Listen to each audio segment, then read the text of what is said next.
Welcome back. Thought I'd try a different angle today. My hands weren't the main feature. Um, my worker hands. For behold, it came to pass, so we're in chapter 2, that the Lord spake unto my father, yea, even in a dream, there we see dream again, and said unto him, Blessed art thou, Lehi, because of the things which thou hast done, and because thou hast been faithful and declared unto this people the things which I commanded thee. Behold, they seek to take away thy life.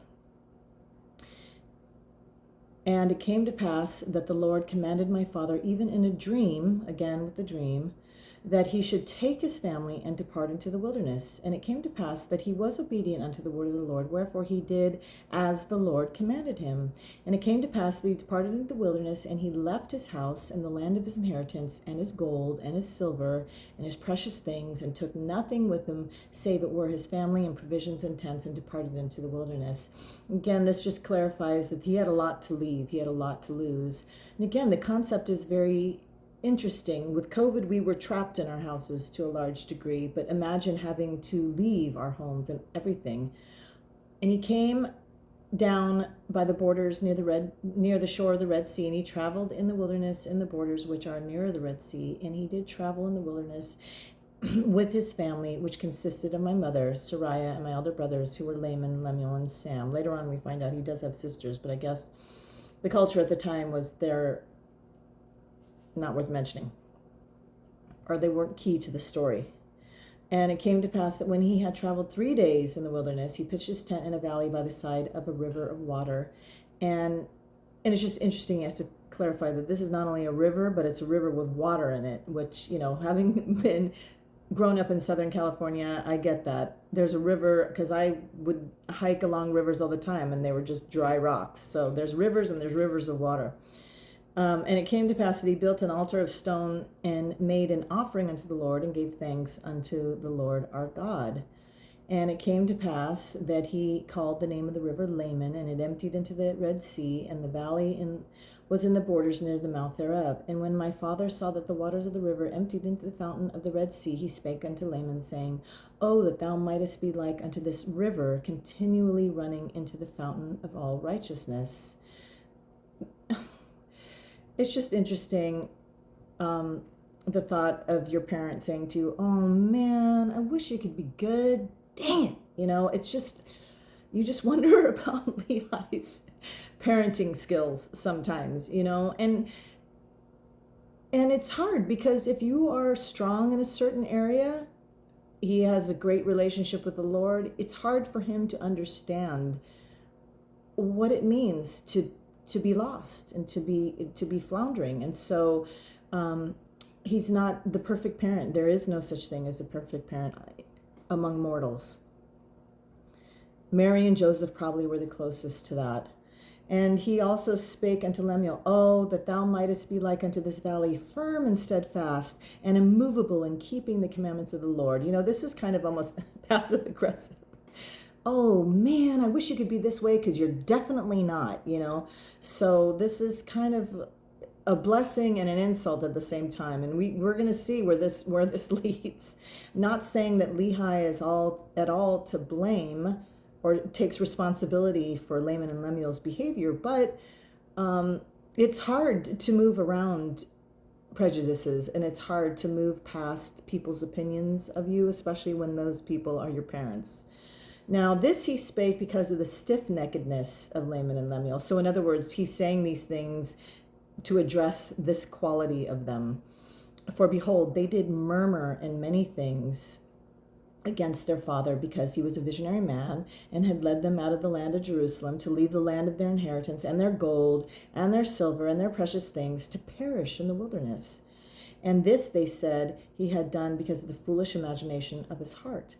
So later on, we're going to wonder, then why didn't they just stay? These are not 10-year-olds or 12-year-olds. Why didn't they just say, you know what, Dad, you go ahead and go. We'll keep an eye on the house in case you ever want to come back. But they didn't. So it's very interesting. And thus Laman and Lemuel, being the eldest, did murmur against their father. And they did murmur because they knew not the dealings of that God who had created them.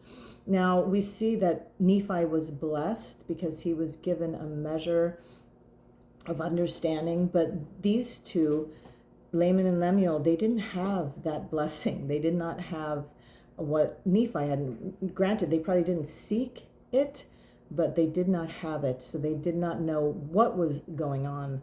So a lot of times in scriptures, they make it, or at church or wherever you go, they make it seem so easy to follow a prophet. You just do what he says, but he's seeing things you're not seeing, and he's hearing things that you're not seeing, or she's hearing or seeing things that you're not, and you just have to trust that what they're seeing, or you can go to the Lord yourself and ask in prayer to be guided by the Holy Spirit in a situation. But a lot of times you're relying heavily on another person's relationship with God.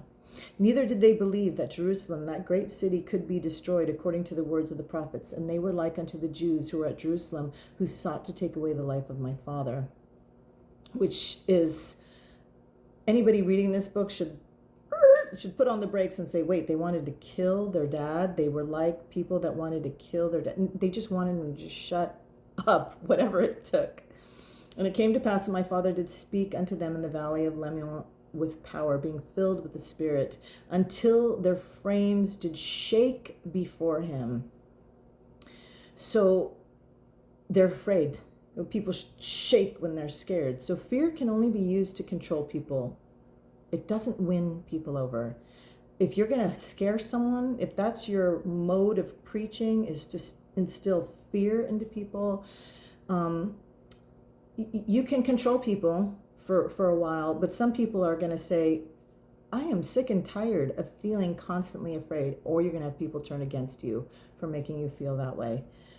So fear, whether you're right or wrong, fear is not a very good tool. It is a tool of dictators and corrupt leaders. I'm not saying Lehi is a corrupt leader, but it is not a very good tool to speak to someone's spirit. So until their frames did shake before him, and he did confound them.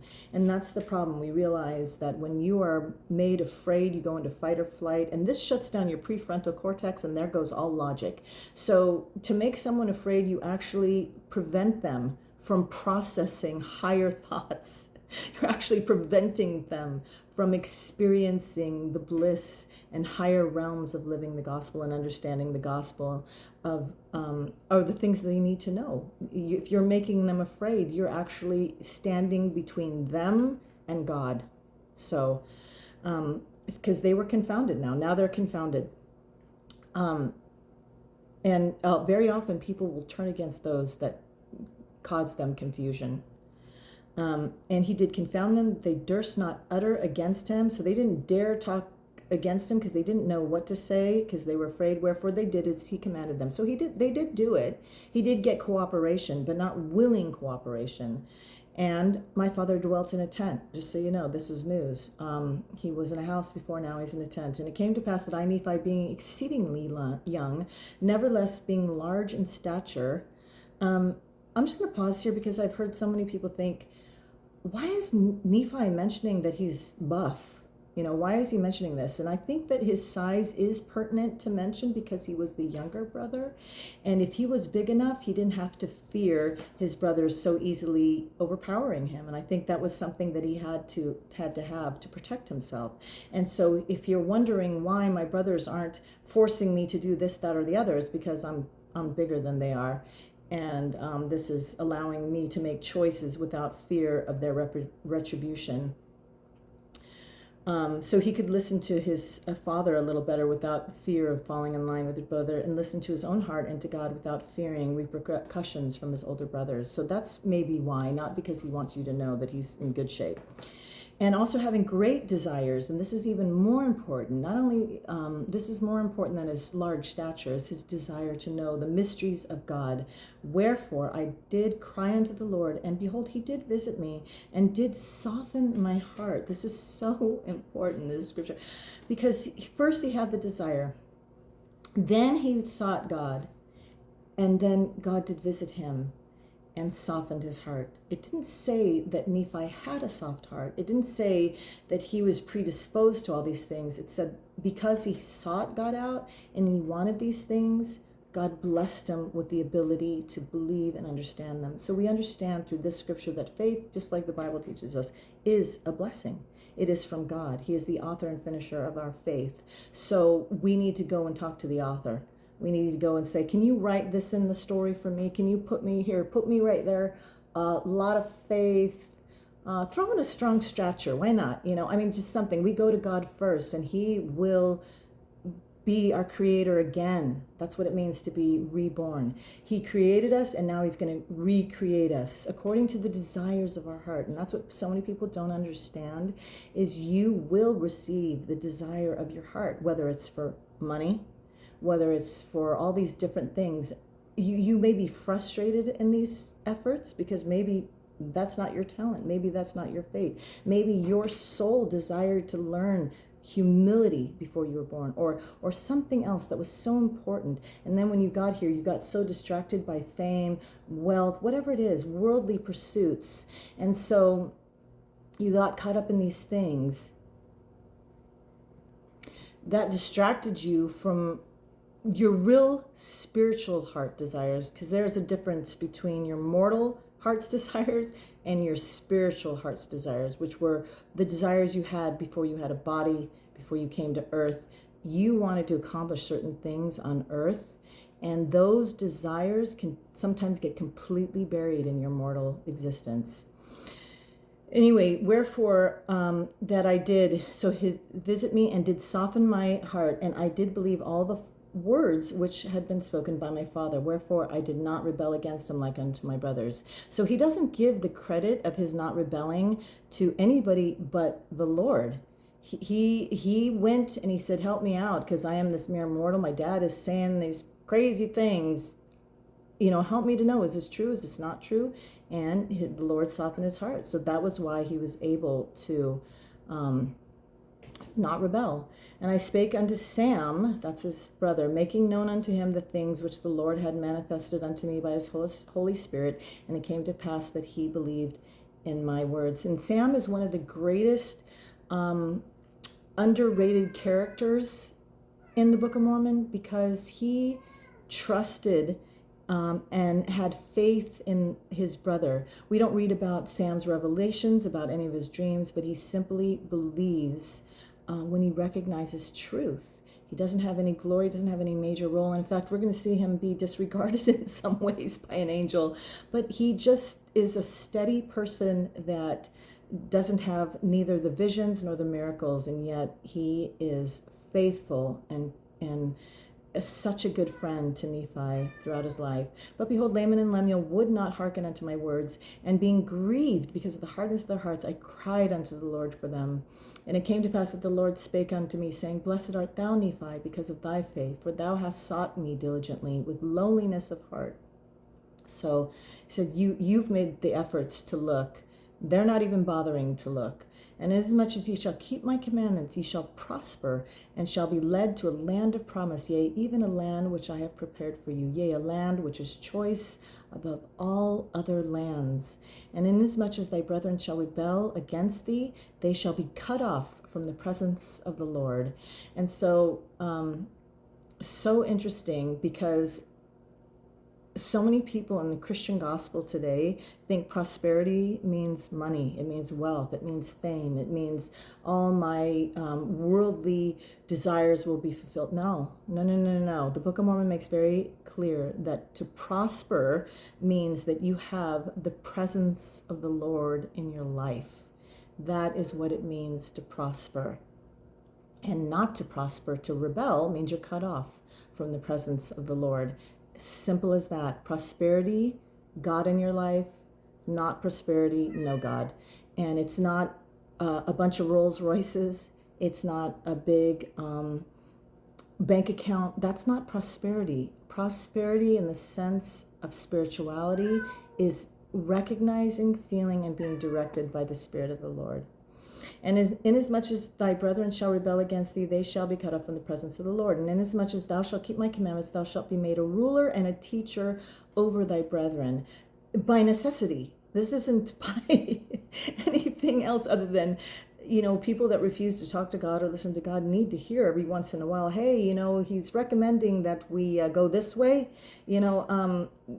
by necessity. He was the younger brother, and yet by necessity, because they refused to talk to God, he needed to step up.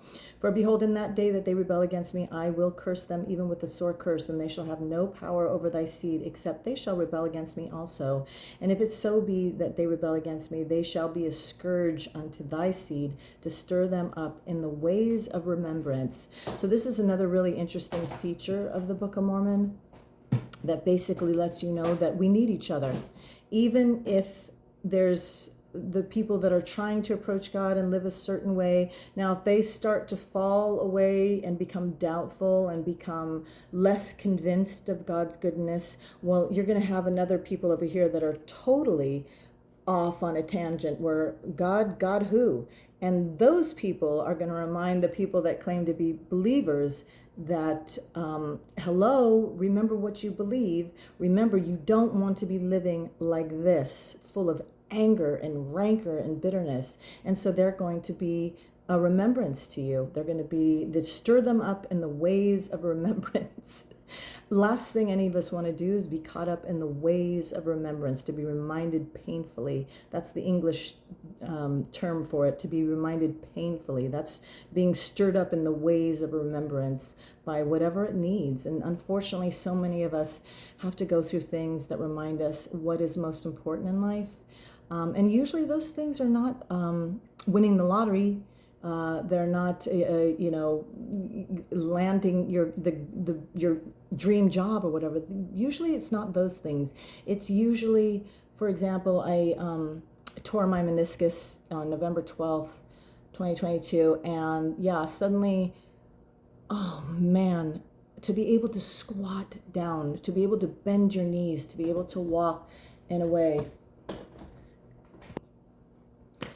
Sorry, my old dog fell in the pool again. So anyway, we don't want to ever find ourselves in being stirred up in the ways of remembrance, because generally if we find ourselves in a situation where we suddenly realized how incredible it is to have a home or to have a bed, to have running water, we find ourselves when we're pondering how incredible it is to have the basics, to have maybe a friend, family, to have the ability to write, to speak, whatever it is. When we're reminded of those things, generally we're reminded because of some loss.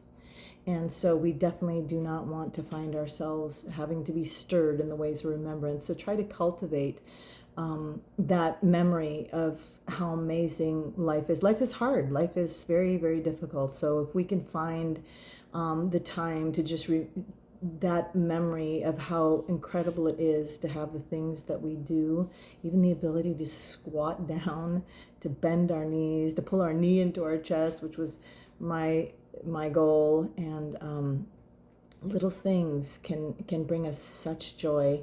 Again, I just want to end this video and this chapter with reminding you that you are an incredible child of God. And if you do not feel loved where you are, going to church, then you're not in the right place.